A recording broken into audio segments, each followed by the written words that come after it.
Buenas tardes o buenos días. Ah, el día de hoy me pidieron que hoy les compartiera un estudio. Los voy a acompañar el día de hoy.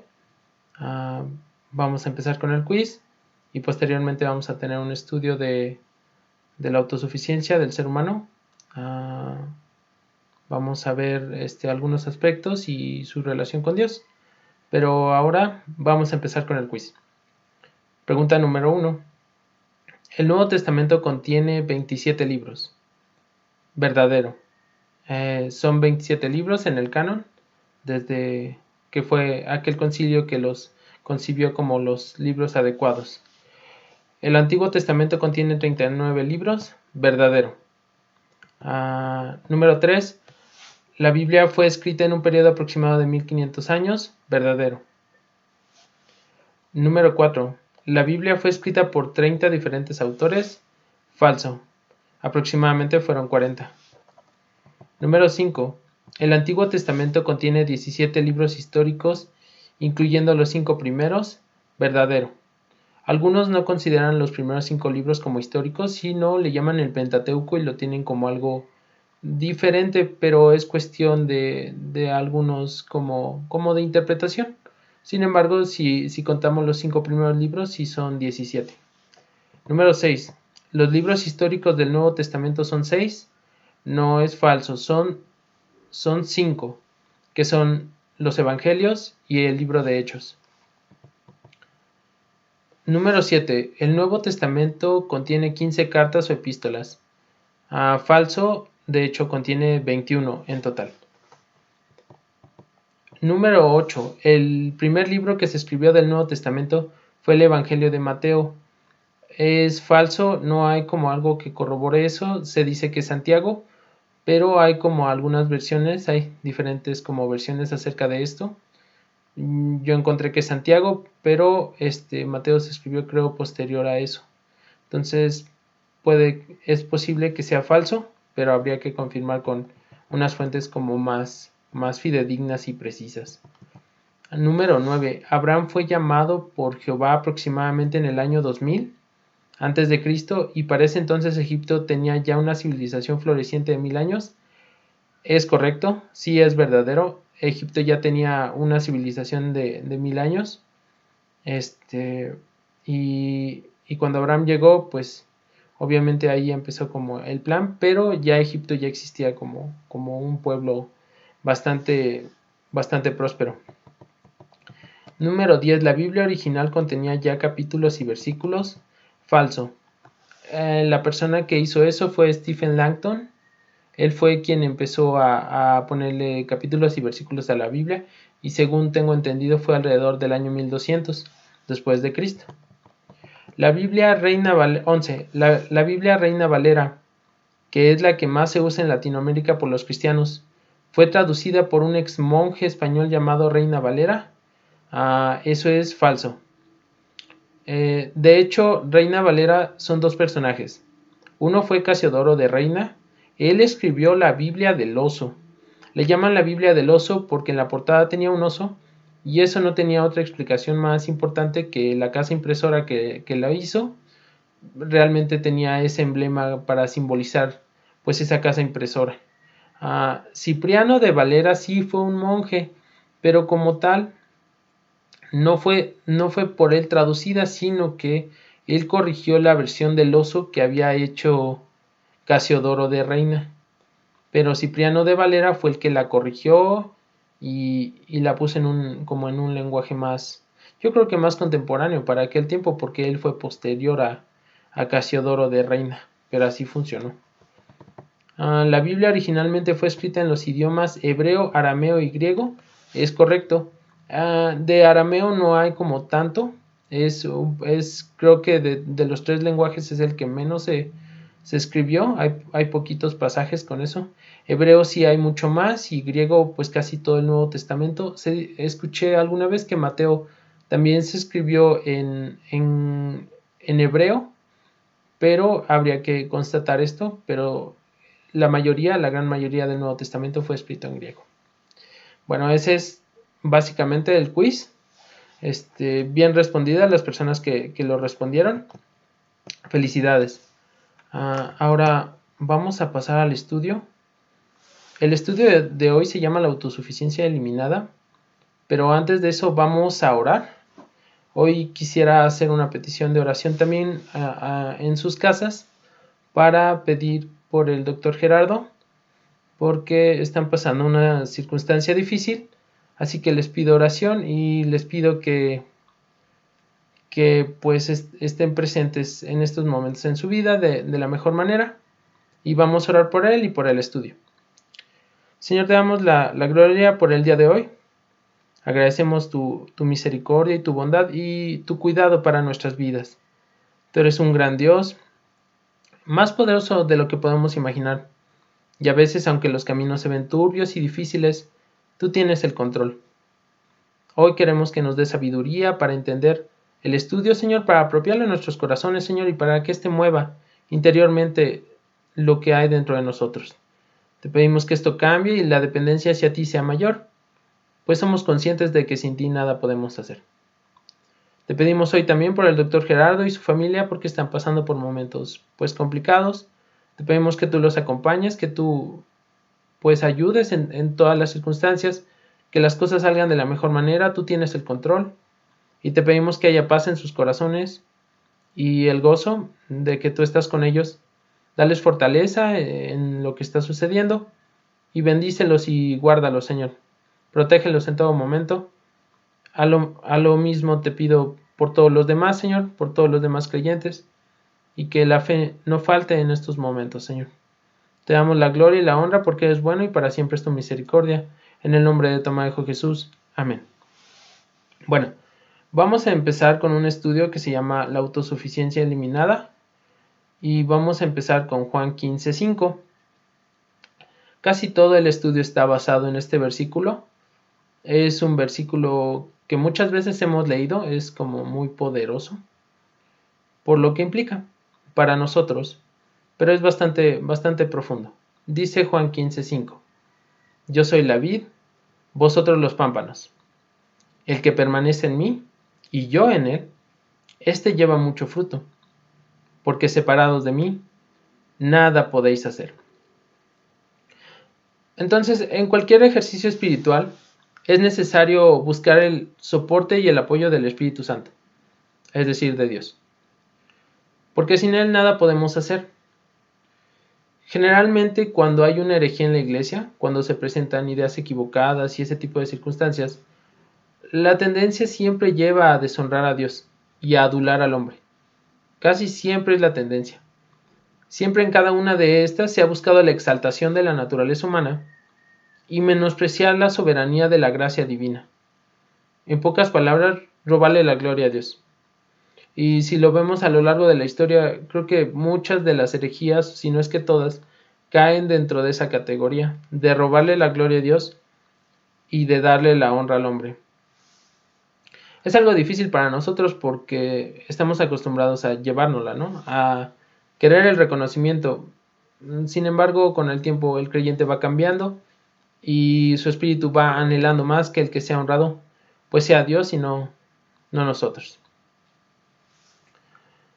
Dice: el cristianismo entonces debe estar enfocado en exaltar a Dios por sobre todo y reconocer el lugar de ser creado al ser humano. Aún cristianos con poco tiempo en la fe serían capaces de distinguir una herejía si se aplicara este criterio. Es decir, cuando a uno le están enseñando algo hay que cuestionarse si esto glorifica a Dios o por el contrario exalta al hombre. Otra de las características es: ¿muestra al hombre tal como es o lo adorna con características que no tiene? Es decir, a lo largo de la historia se ha buscado poner al hombre en la cima de las corrientes filosóficas, culturales, de todas las corrientes, pero la Biblia no hace tal cosa. Entonces hay que estar como muy atentos a esa parte y estar conscientes de que Dios debe de tener el primer lugar y de que Él debe de tener la preeminencia. ¿Por qué hablamos de esto, no? Bueno, Jesús le dijo a sus discípulos: porque separados de mí nada podéis hacer.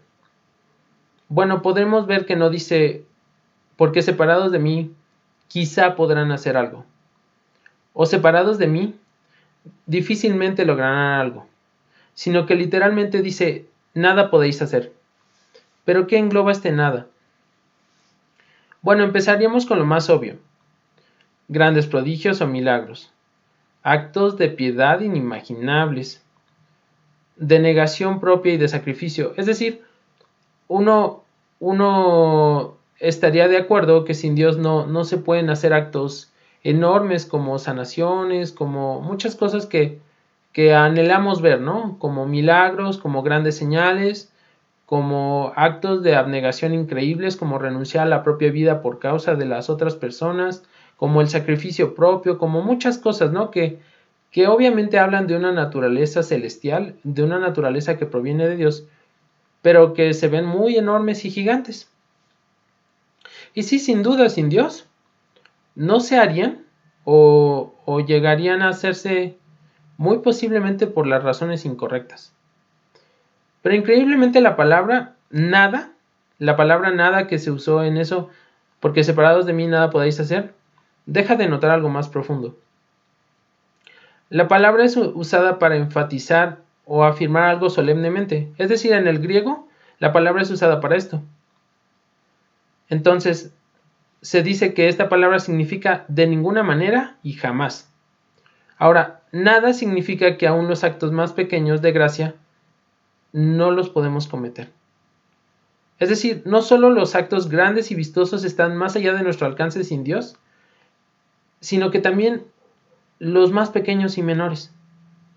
Nosotros quisiéramos creer que podríamos hacer cosas pequeñas en pro de Dios, pero sin Él no podemos hacerlo. No podemos cumplir aún con lo más pequeño.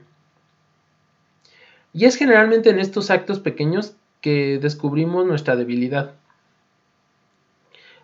A veces los creyentes tienen unas victorias increíbles, unas victorias que nos asombramos de tan grandes que son. O sea, es asombroso cómo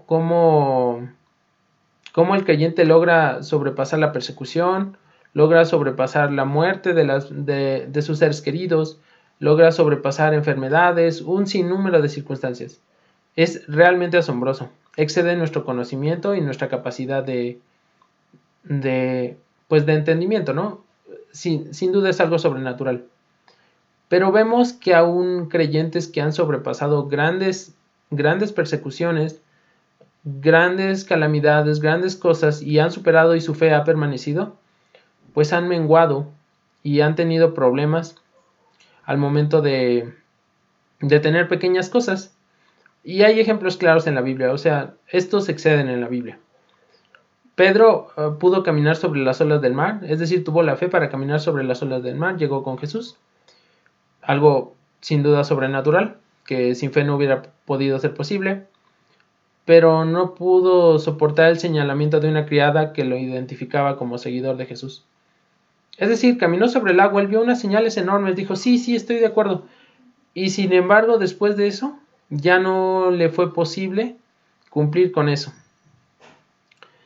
Podemos ver a Job, que pudo tolerar la pérdida de todas las cosas, es decir, estuvo enfermo,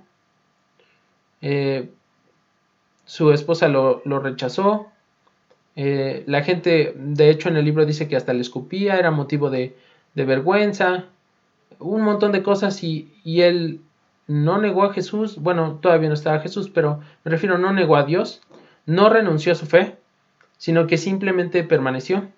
Sin embargo, cuando llegaron sus amigos y le empezaron a recriminar que él no era justo y que todo lo que le había venido era por su maldad, a pesar de que estas eran solo palabras y no rompían sus huesos, lo llevaron a un mayor grado de amargura que la sarna maligna que tenía y las ampollas que estaban en su piel, que sus hijos hubieran muerto, que hubiera perdido todo, etcétera, etcétera, etcétera.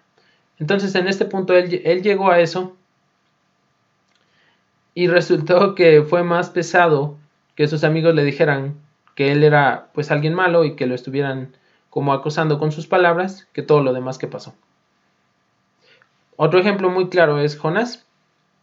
Jonás pudo soportar ser tragado por un pez durante 3 días, o fue el tiempo que estuvo. Fue bastante difícil. Al final, al salir del pez, él pues no claudicó en la fe, sino que continuó en la fe. Es más, se reafirmó y después de esto se volvió como más obediente y cumplió con el mandato que le había hecho el Señor. Fue una prueba enorme, pero al final del libro dice que él estaba con una calabacera y la calabacera se marchitó. Y dice que le ardió de ira, una ira pues irracional, porque no tenía razón de ser, pero sin embargo él cayó, él tuvo ese problema y demostró que a pesar de que tuvo una victoria enorme y que excedió todo, pues se enojó por una calabacera.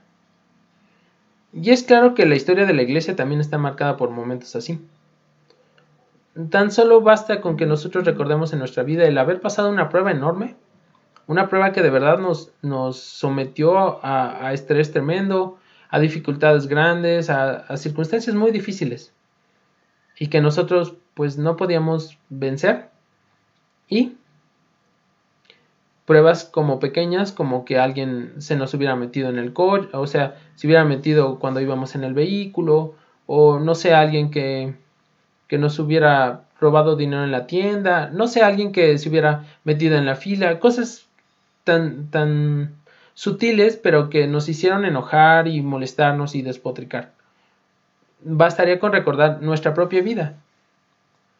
Ahora, John Newton, el famoso escritor de Sublime Gracia, escribió acerca de esto y fue como muy significativo porque él dice, la gracia de Dios es muy necesaria para formar un temperamento correcto en los cristianos. Esto es totalmente cierto. Es la gracia de Dios la que va formando el temperamento de nosotros los seres humanos. Pero hace un hincapié en algo muy particular, dice. La gracia de Dios es muy necesaria para formar un temperamento correcto en los cristianos, tanto en relación al rompimiento de un plato, como en relación a la muerte de un hijo único. Estas pequeñas grietas necesitan ser resanadas con sumo cuidado. La plaga de las moscas no es más fácil de ser contenida que la del ángel destructor. El justo debe vivir por fe, tanto en las cosas pequeñas como en las grandes. El creyente debe estar consciente de su propia incapacidad, tanto en las cosas pequeñas como en los ejercicios más nobles. No debe decir nunca de ningún acto, ahora soy lo suficientemente fuerte para ejecutar esto. No necesito ir a Dios en oración para esto. Se trata de una minucia. Está por debajo de la dignidad de Dios y yo me basto por mí mismo para ello. Entonces John Newton estaba hablando acerca de este tema, o sea, las dificultades del hombre pueden ser enormes, increíblemente grandes, pero también pueden ser pequeñas. Hay un versículo que dice cazadnos las pequeñas zorras, porque nuestras viñas están en cierne, que quiere decir que pues tengas cuidado aún con los detalles pequeños. Pero John Newton hace hincapié que tanto las grandes pruebas son necesarias para que la vida del creyente sea diferente y la gracia de Dios sea derramada, como las pequeñas. Y aquí hace un contraste tremendo, como romper un plato o perder un hijo único, lo cual es increíblemente grande, o sea, esa es una prueba enorme. Y romper un plato podríamos verlo hasta pequeña y despreciable, pero él hace hincapié en que no menospreciemos nada, es decir, que no digamos que no necesitamos a Dios en este tipo de cuestiones, sino que sí lo necesitamos. A veces las pruebas pequeñas parecen ser las que nos hacen caer pues con mucha más fuerza que las pruebas grandes a las cuales nos mantenemos firmes y estables, pero las otras no las pasamos. Así que la dependencia de Dios la dependencia que tenemos hacia Dios es muy importante y trascendental.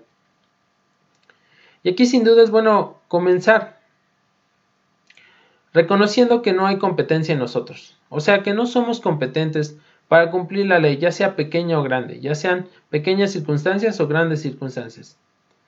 Es decir, sin Cristo no podemos hacer nada bueno, nada que sea correcto, no se puede. Segunda de Corintios 3:5 dice,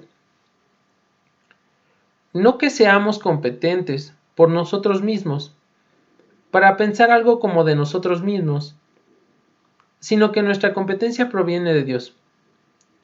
Entonces, no es que seamos competentes por nosotros mismos, sino que Dios es el que nos hace competentes.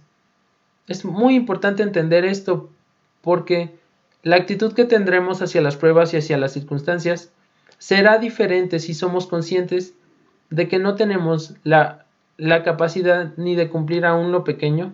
Hablando en temas espirituales, yo no hablo de actividades como lavar los trastes o como muchas cosas, sino aún los detalles pequeños que son involucrados en lo espiritual, pues no tenemos la capacidad de hacerlo sin Dios. No hay en nosotros esa fuerza. Ahora, es claro que también el querer como el hacer también lo produce Dios. Filipenses 2:13 dice, porque Dios es el que en vosotros produce así el querer como el hacer por su buena voluntad. O sea, es decir, es Dios el que produce estas cosas, es Dios el que la pone en nuestros corazones. Si nosotros nos atreviéramos a decir que nosotros somos, entonces lo que pasaría es que nosotros le estaríamos robando la gloria a Dios. Un reconocimiento de nuestra parte tendrá efectos muy positivos en nuestro carácter y relación con Dios y con el mundo. Reconocer nuestra incapacidad permitirá que Dios comience a obrar en donde nosotros no podemos y a alcanzar objetivos que no son posibles para nosotros, pero no reconocerlo estorba la obra del Señor y no permite que alcancemos los objetivos de Dios. Y esto es muy importante, porque el primer paso para que Dios pueda obrar en tu vida es reconocer que no se puede. Ahora, la salvación es así, el crecimiento es así, el arrepentimiento es así, todo es así porque Dios lo da. Si nosotros creemos que en nosotros hay algo que puede colaborar con esto, pues ya estamos como estorbando la obra del Señor. Porque Él no puede obrar, se supone que toda la gloria es para el Señor, toda la gloria es para Dios. Si no toda la gloria es para Dios, entonces pues se le empezamos a robar. Y empezamos a decir que nosotros mismos somos, que nosotros somos los que logramos, que nosotros fuimos los que nos mantuvimos firmes, fuertes, y le robamos gloria a Dios. Y bueno, pueden pensar, hay personas que piensan que dicen, bueno, separados de Dios nada podemos hacer, pero si podemos poner de algo de nosotros para que las cosas se logren y obremos justamente, pues piensan de esa manera. Con valentía se atreven a decir, si yo no termino la obra, pues bien yo puedo empezarla. Es decir, si Dios termina la obra, pues yo puedo empezarla y cooperar con eso. O, si no soy el omega, por lo menos puedo ser el alfa. Pero la palabra nada, que se escribe en este pasaje, separados de mí nada podéis hacer, engloba que no hay nada que podamos comenzar o terminar tampoco. Si creemos que podemos comenzar o terminar la obra que el Señor ha dispuesto, pues no lo podemos hacer. Simplemente no se puede. Y esto lo podemos ver con el inicio y final de la vida en Cristo. El creyente entra en la vida en Cristo tembloroso, sin expectativas acerca de lo que el futuro pueda manifestar. O sea, no sabes lo que te va a pasar. No sabes si mañana va a haber una prueba, no sabes si va a haber bendición. No tenemos certeza de nada. No sabemos exactamente qué va a suceder en nuestras vidas, no sabemos qué va a acontecer, no sabemos qué va a pasar. Pero al final también se supone que cuando la vida en esta tierra concluya, el hombre no puede vencer esta prueba final si no es por medio de Jesucristo. Es decir, cuando uno está falleciendo, la valentía de no negar a Cristo, de mantenerse firme en esos momentos tan lúgubres y tan difíciles, solo puede provenir de Dios. El creyente al final termina en un estado de gracia porque el Señor así lo permitió y el creyente reconoció la necesidad de que sin el Señor no es posible hacer esto. Entonces es muy importante tener esto en mente también. Nada podéis hacer, pero tampoco nada podemos empezar ni terminar, sino que todo proviene de la gracia de Dios. Recordemos Santiago 1:17, que dice: toda buena dádiva y todo don perfecto desciende de lo alto, del Padre de las luces, en el cual no hay mudanza ni sombra de variación. Ahora, si se quiere lograr algo positivo en el orden espiritual, debe provenir de Dios. Así que el paso inicial es pedir a Dios que empiece a obrar en nosotros por su buena voluntad. Si quieres lograr metas increíbles en tu vida cristiana, si quieres alcanzar a personas, si quieres expandir el reino, si quieres darle gloria a Dios, si quieres dejar el pecado, si quieres triunfar sobre las adversidades, si muchas cosas, si quieres tener gozo y paz y tranquilidad, si etcétera, etcétera, tú debes de entregarle tu vida a Dios en este aspecto. Es decir, nosotros creemos en el Señor Jesucristo para salvarnos y rescatarnos de una eternidad, alejados de Él. Ahora, no solo es la eternidad la que tenemos que poner en sus manos, sino nuestro día a día. Es muy importante que nuestro día a día esté en sus manos, porque de otra manera, Él no puede actuar y lo estorbamos. Y entonces los resultados que vamos a alcanzar no van a ser resultados sobrenaturales, sino van a ser resultados, pues, terrenales, a nuestras fuerzas, a nuestro alcance. Y si el Señor en su misericordia nos deja ver que estamos actuando, pues, de manera separada de Él, pues va a ser muy bello porque podremos acudir a Él. Pero si no, viviremos las consecuencias de tratar de hacer en nuestras propias fuerzas lo que solo se puede hacer espiritualmente. La clara muestra de esto es que sin el Espíritu Santo de Dios no se puede hacer nada. Pero nada para avanzar en la lucha en este mundo. Un ejemplo claro son los discípulos. Cuando Jesús es apresado, los discípulos, en lugar de estar valientes con Él y sufrir quizá el mismo infortunio que ellos se fueron dispersados. Ya observamos cómo Pedro negó al Señor cuando fue acusado de ser uno de sus seguidores. O sea, esa fue la característica. Inclusive ellos aseguraban con sus fuerzas y decían, es que nosotros no nos vamos a ir y pues vamos a estar contigo, ¿no? Y no te negaré y estaré ahí y me mantendré firme a pesar de las adversidades y las circunstancias. Esto no fue posible y sabemos cuál fue el resultado. Todos ellos fueron dispersados, Pedro negó al Señor y a pesar de que había una convicción en ellos de no negarlo y de permanecer con Él, pues esta no fue fuerte ni logró hacer las cosas. Ahora, ¿cuál fue el contraste acerca de esto? ¿Qué pasó después? Bueno, en Hechos 5:41 dice que cuando ellos fueron perseguidos y fueron azotados, les pasó esto. Dice Hechos 5:41, y ellos salieron de la presencia del concilio, gozosos de haber sido tenidos por dignos de padecer afrenta por causa del nombre. Entonces, ¿qué pasó? Ellos padecieron afrenta, pero estuvieron gozosos. No habla de miedo, no habla de escape, no habla de nada de eso. El contraste es enorme.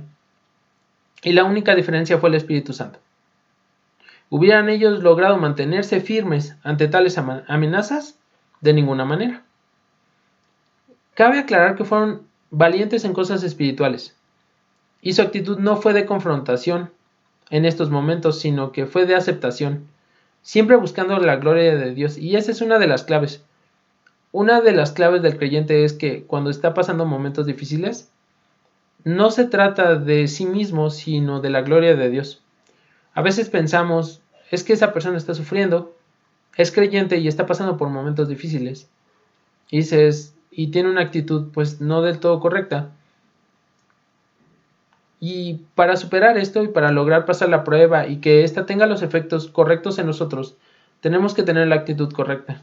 Ahora, no es algo que se logre con las fuerzas, o sea, no es algo que yo diga, sí, voy a estar feliz todo el tiempo y voy a estar gozoso todo el tiempo y le voy a echar ganas y voy a estar firme y todo eso. Eso no existe. No se puede.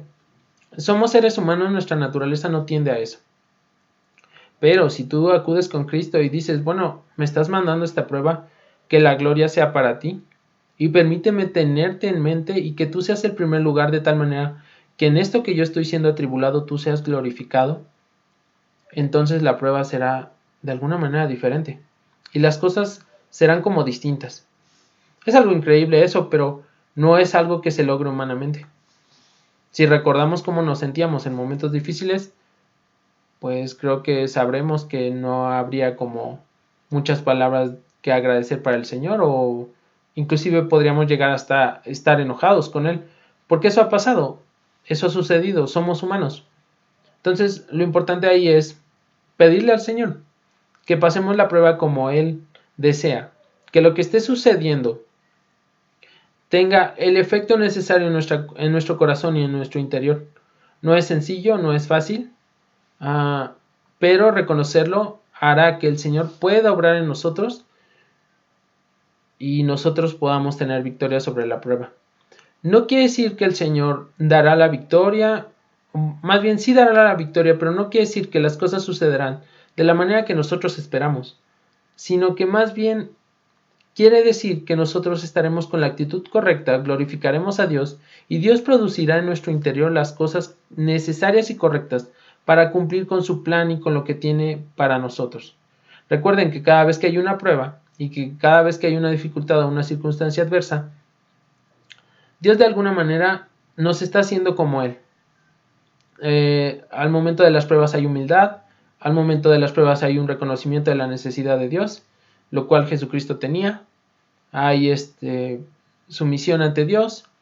Hay un montón de detalles que hay en las pruebas y que nos llevan a ser más como Él. Ahora es claro que el creyente no puede durar ningún momento sin el Espíritu Santo. Es decir, ni un segundo podría resistir el creyente sin el apoyo y guía de Dios, sino que estaría destinado al fracaso completo. Además, la renovación del espíritu y un cambio de la conducta del ser humano es imposible sin el Espíritu Santo. Entonces, la santidad no es algo que provenga de la capacidad del ser humano, es algo sobrenatural, ya que nuestra naturaleza tiende al mal. Recordemos Romanos 3, 10 al 12. Dice, como está escrito, no hay justo ni aun uno, no hay quien entienda, no hay quien busque a Dios. Todos se desviaron, a una se hicieron inútiles, no hay quien haga lo bueno, no hay ni siquiera uno.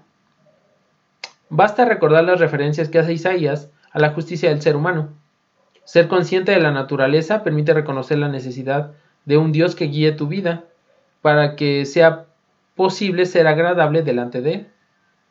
Es decir, si nosotros dijéramos que tenemos justicia en nosotros, que de alguna manera buscamos a Dios, pues primero estamos contradiciendo su palabra y segundo, pues no es verdad. Pero Dios es el que produce en nosotros el querer como el hacer. Por eso el creyente es muy afortunado de ser llamado. Es decir, si tú crees en Jesucristo, es un regalo enorme que será por la eternidad. A diferencia de muchas de las ideas modernas acerca del Espíritu Santo, que sus manifestaciones son principalmente grandes milagros y señales, su principal actuar está en la conducta diferente del creyente. Por ejemplo, se piensa que cuando hay grandes milagros y sanaciones, estas provienen siempre del Espíritu Santo. Sin embargo, los milagros también pueden ser hechos por el enemigo. Si vamos a 2 de Tesalonicenses 2:9, dice, inicuo, cuyo advenimiento es por obra de Satanás, con gran poder y señales y prodigios mentirosos. Entonces esto es posible que Satanás mismo pueda hacer milagros. O sea, no está descartado en la Escritura, pues aquí lo dice. Entonces, ¿qué señales seguras tenemos de Dios y del Espíritu Santo en una persona? El fruto del Espíritu, la santidad, el deseo de conocer más a Dios, el buscar ser como Él es. Retomando el tema, estas conductas solo pueden provenir de Dios y sin Él es imposible manifestar esto. No quiere decir que no haya errores por parte de los creyentes, pero lo que quiere decir que lo que se empieza a manifestar es una naturaleza diferente.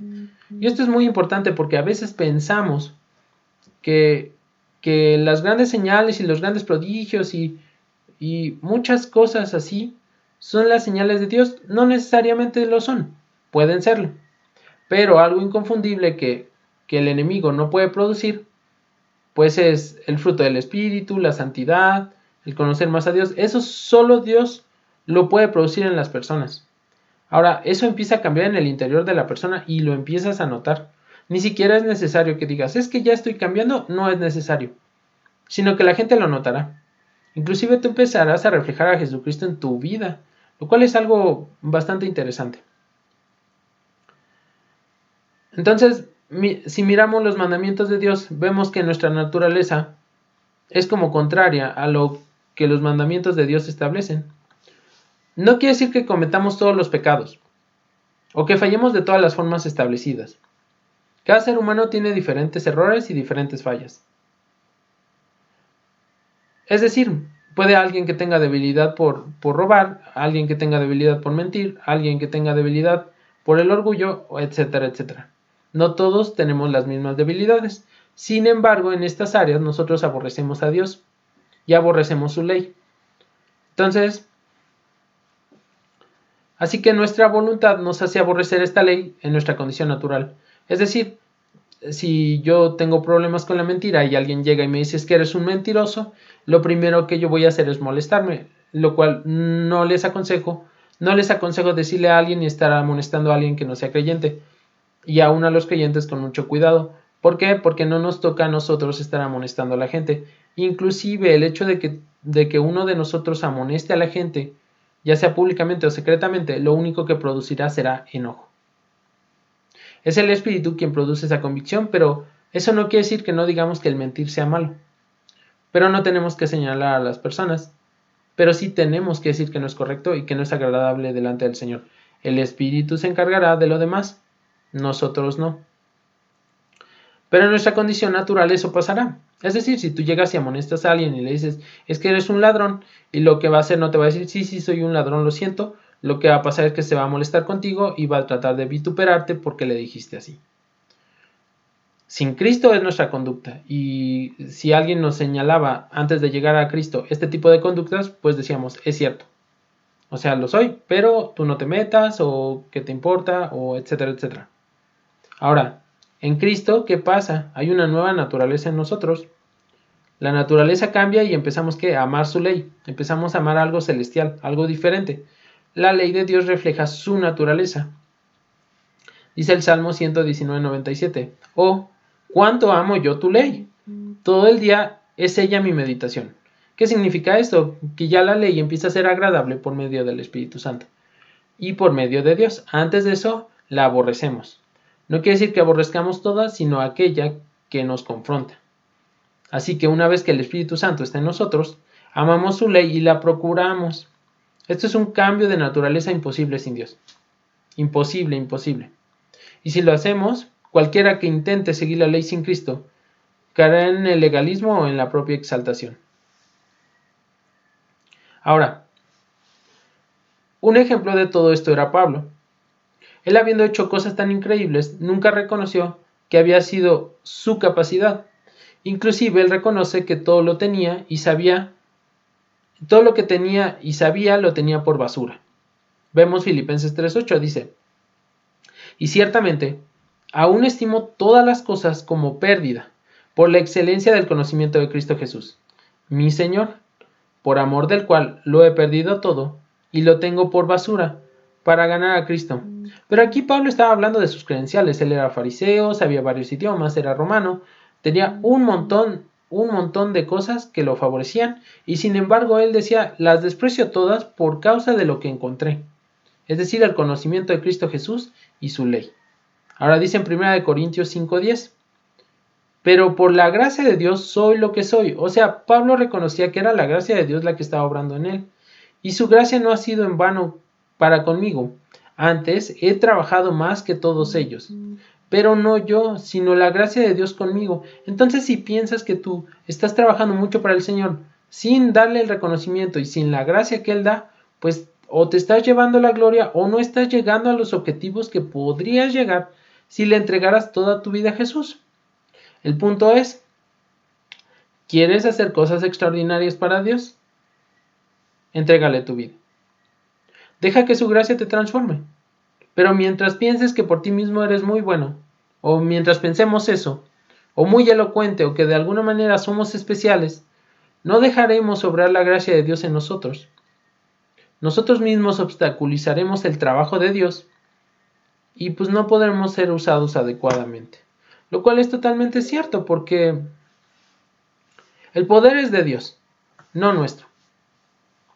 Nosotros, como veremos un poquito más adelante, somos vasos de barro. Somos como una herramienta. La herramienta en algún momento no tiene la capacidad de obrar por sí misma. Es decir, si tú tienes una pala y quieres cavar un hoyo, no dejas la pala ahí sola y la pala sola pues hace el hoyo, sino que tú con tu propia fuerza le infliges fuerza a la pala y la pala empieza a producir los resultados que tú esperas. pero no sin antes que alguien esté haciendo una fuerza sobre la pala, y entonces el instrumento cumple sus objetivos. Antes de eso no es posible. Así que nosotros de alguna manera somos instrumentos. Si de alguna manera creemos que nosotros estamos logrando los objetivos, estamos estorbando el plan de Dios. Y ahora, con respecto a esto de la gracia y de ser diferentes, nos podemos preguntar, yo veo gente que no cree en Jesús como Señor y Salvador, pero hace buenas obras. Y es claro, no podemos negar la realidad. Eso lo vemos, es cierto. Ahora, algo interesante es ver las motivaciones y lo que hay en el corazón de la persona al realizar una obra así. Una buena obra puede ser hecha por las razones más viles y terribles. Si vamos a Lucas 23:12, dice: Y se hicieron amigos Pilato y Herodes aquel día porque estaban enemistados entre sí. En ese momento ellos habían juzgado al Señor Jesucristo y estaban enemistados, pero en el acto de juzgar al más inocente de la historia, se hicieron amigos. Se hicieron amigos por las razones más espantosas y horribles que puede haber. Así que no es el hecho de hacer buenas obras si en nuestro corazón no hay pues lo correcto. Entonces la motivación correcta para realizar obras de caridad y de bondad es Dios. Darle la gloria a Él. Algún día Él nos establecerá como coherederos de su reino, pero darle la gloria a Él en este momento es un atributo que solo el creyente tiene y que solo quiere Él. Si te preguntas qué mandamiento se rompe al no darle la gloria a Dios y el reconocimiento a Él, podemos leer Marcos 12:30, que dice: Y amarás al Señor tu Dios con todo tu corazón, y con toda tu alma, y con toda tu mente, y con todas tus fuerzas. Este es el principal mandamiento. Exactamente, ese es. Pero cuando tú amas a alguien y no le das el reconocimiento que merece, creo que no lo estás amando correctamente. Atribuirle la autoría de lo que Él pone en el corazón, pues es fallar. Ahora, las oraciones nuestras, los ayunos, las súplicas y todo lo demás no tiene ningún poder en sí mismo. El poder es otorgado por Dios y Él lo concede. Todos aquellos que decretan, que declaran y que dicen afirmaciones que porque ellos lo dicen se cumplirá no tienen ninguna validez. Y Dios de ninguna manera está obligado a cumplir nada. Él es soberano. Él decide qué hace y qué dice. Si bien es cierto que tenemos promesas y Él las cumple, son en sus tiempos y bajo sus condiciones, no bajo las nuestras. Tener eso en mente te ahorrará disgustos y te dará una clara imagen de quién es Dios. Es decir, lo que oremos o lo que digamos no tiene en sí ningún poder. El poder viene de Dios. Entonces, si nosotros nos atrevemos a decir que somos nosotros los que estamos haciendo las cosas, está mal. Y hay una corriente moderna que dice: tú decreta y declara y se volverá cierto porque Dios tiene que cumplir. No, Dios es soberano. Y si quiere cumplir las cosas, será por las razones que Él tenga y por los motivos que Él tenga y sirvan a sus propósitos. No por lo que nosotros tengamos o hagamos o hayamos de decir. No, nada tiene que ver con eso. Ahora, conocer esto te evitará disgustos, porque si tú piensas que Dios está obligado a cumplir tus oraciones nada más porque tú las dices, entonces vas a tener un problema, porque Dios no trabaja así. Vas a llevarte disgustos y vas a pensar que Dios pues miente y no es correcto, y no es así. Dios no miente, pero no cumple todas nuestras expectativas y circunstancias, y no tiene que cumplir todo lo que nosotros queremos. Él cumplirá solo lo que a Él le toca. Entonces, orar, ¿qué significa? Orar es pedirle a Dios que Él te soporte. Empezar el día sin Él es arriesgarse mucho a fallar. Emprender algo sin Él es casi un fracaso anunciado. Si hubiera poder en nosotros para que las oraciones se cumplieran, ¿qué creen? Que Dios pierde soberanía y no se lleva toda la gloria. Día a día hay la necesidad de orar, lo cual implica un reconocimiento de nuestra dependencia y necesidad de Dios. Es decir, si nosotros oramos pidiendo su presencia y su fortaleza y su todo, pues, ¿qué creen? Él nos sostendrá. Pero si osadamente decidimos retarlo y decir: no, estoy bien, yo puedo iniciar el día sin Él, yo puedo llevar a cabo mis actividades sin Él, yo puedo irme sin Él, pues vamos a tener un problema. Y sin duda, todo el discurso dicho hasta ahora tiene que ver con la humildad. Todo. Reconocer que somos seres que no tenemos la capacidad de conseguir los objetivos espirituales planteados por Dios, que en muchas ocasiones no estamos ni cerca de lo que deberíamos ser como creyentes, que no hay en nosotros la capacidad para la santidad y seguir a Dios a pesar de las adversidades y los problemas que se presentan, pues simplemente esto está lejos de nuestro alcance. ¿Qué produce esto en nosotros? Humildad y el reconocimiento de que Dios es el que puede lograrlo, que Él puede hacer que nuestra fe perdure hasta el final y que no claudicaremos a pesar de lo que pase o suceda. Es decir, Dios nos da la fuerza, Dios nos sostiene, pero si pensamos en nuestra mente que nosotros nos mantenemos firmes porque nosotros estamos bien, pues está súper equivocado. No funciona así. Si tú no dependes de Dios, estás destinado al fracaso.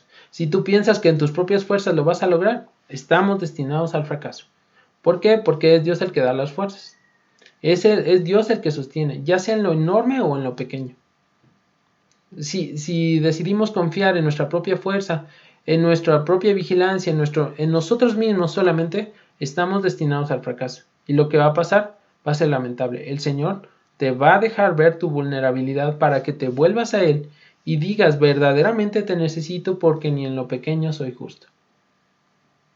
Entonces eso pasa, o sea, necesitamos de Dios, es importante acudir a Él, porque sin Él, pues no podemos hacer nada.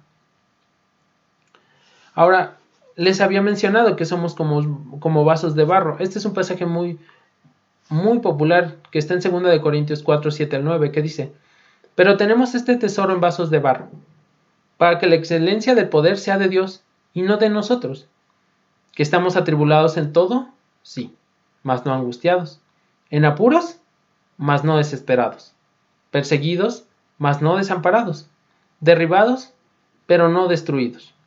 Entonces, ¿qué pasa? Este tesoro está en vasos de barro porque nosotros no tenemos la capacidad de cumplir con las exigencias que Dios tiene para nuestra vida. Es decir, el creyente no se puede mantener firme sin negar la fe, sin que Dios lo sostenga. Y sería demasiado atrevido como tratar de decir que nosotros somos las personas que logramos los objetivos de Dios sin Él. Somos como vasos de barro porque Él es nuestro creador y Él decide qué hacer con nosotros. Si estás viviendo una circunstancia difícil o adversa, si estás pasando por un momento complicado en el que estás viendo las circunstancias que te aplastan y que no puedes seguir más, recuerda que el Señor tiene un plan. Recuerda que Él está trabajando para que tú seas como Él. Recuerda que algún día estarás en la eternidad con Él. Recuerda que Él será diferente, que tu vida algún día estará para siempre con Él, que será perfecta, que tan solo confía. Y es difícil, es un paso bastante grande, porque implica que cedes tu preocupación, que cedes las cosas difíciles, a calumnias que te hagan o problemas difíciles, cedes todo eso a Dios y se lo entregas y dices, tú eres más grande, tú eres el creador, tienes un plan para mí, puedo confiar en ti. Y escojo hacerlo. Pero ese escojo hacerlo es un reconocimiento de que nosotros no podremos lograrlo sin Él. Al final, que Job permaneciera hasta el final fue de Dios y no negara la fe. A veces vemos las pruebas tan enormes, vemos que perdemos cosas, vemos que las cosas no se dan y pensamos cuál es el objetivo de la prueba y muchas veces el objetivo de la prueba es que tú te mantengas hasta el final. Cuando Pedro negó al Señor, le había dicho que Satanás lo había pedido para sacudirlo. Al final él terminó avergonzado, pero hubo una característica en Pedro que no ocurrió en otros. Su fe permaneció. Ahora, al permanecer su fe, eso significa que él pasó la prueba. Sí, se equivocó, falló, cometió errores. Sí, totalmente. Y graves, sí. Pero él no negó al Señor al final. Al final fue restablecido y cumplió los objetivos que Dios tenía para él. Así que si a veces resbalas y caes, pero tu fe permanece, vas por buen camino. No quiere decir que lo que hayas caído hubiera estado bien. No quiere decir eso. Pero quiere decir que el Señor te mostró tu naturaleza y la dependencia que debes de tener hacia Él. Te mostró tu verdadera naturaleza y quién eres. Sin eso nosotros no podríamos haberlo logrado. Si no tienes en mente eso, pues la prueba fue un fracaso y tú no aprendiste lo que pasó. Pero si tu fe permanece y te das cuenta de que tienes una mayor dependencia con Dios, que Él tiene que transformarte y que Él tiene que hacer cosas en ti, pues adelante. Para concluir, si deseas ser usado por Dios, tendrás que reconocer que no hay en ti la capacidad de ser usado y que tendrás que pasar un proceso para ser una herramienta útil. Tendrás que ser un vaso de barro y la gloria de lo que hagas se la llevará Cristo.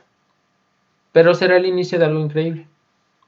Comenzarás a notar cambios profundos en tu vida, en tus intereses y en la manera en la que ocupas tus recursos. Cambiarás tu perspectiva sobre las cosas temporales y comenzarás a buscar más las cosas eternas. Y sobre todo Dios se volverá aún más grande ante tus ojos y lograrás entender más la obra redentora de Cristo y lo que Él pasó en la cruz, y te sentirás más agradecido por haber sido llamado. Tal vez en este momento hayas sufrido cosas difíciles, inclusive por el nombre de Cristo. Él no es ajeno a eso, pero el padecerlas te hará recordar que hubo alguien que padeció por tu vida, alguien que lo entregó todo, y que vino a la tierra a hacerse hombre para que tu vida pudiera ser diferente. Entenderás que a pesar de las adversidades, Dios será lo más importante y que tú eres increíblemente importante para Él, pero a su vez eres una herramienta que puede ser usada para sus propósitos. Y sí, siempre será una invitación a seguirlo y a conocerlo y ser como Él. Entonces la invitación de hoy es a una entrega muy profunda de tu vida para el Señor, para que Él pueda cumplir los objetivos espirituales que Él tiene para ti.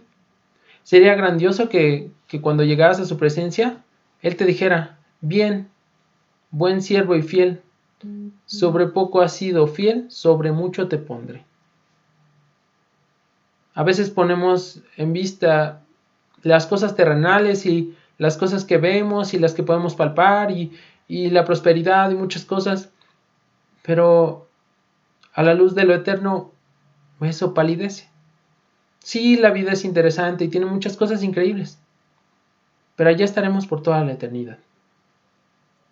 Entonces es una gran invitación para que de alguna manera lo voltemos a ver. Bueno, espero les haya agradado. Vamos a orar y concluimos este estudio. Señor, te damos la gloria por el día de hoy. Gracias por mostrarnos estas cosas. Eres más grande de lo que nosotros podemos percibir. Te pedimos perseverar en las pruebas, en las dificultades, Señor, y en las cosas que se nos están presentando. Te pedimos que nuestro corazón confíe en ti y descanse en que tú tienes propósitos para nosotros y en que tú conduces nuestra vida de una manera que te sea agradable y que está cumpliendo con los objetivos que tienes para nosotros.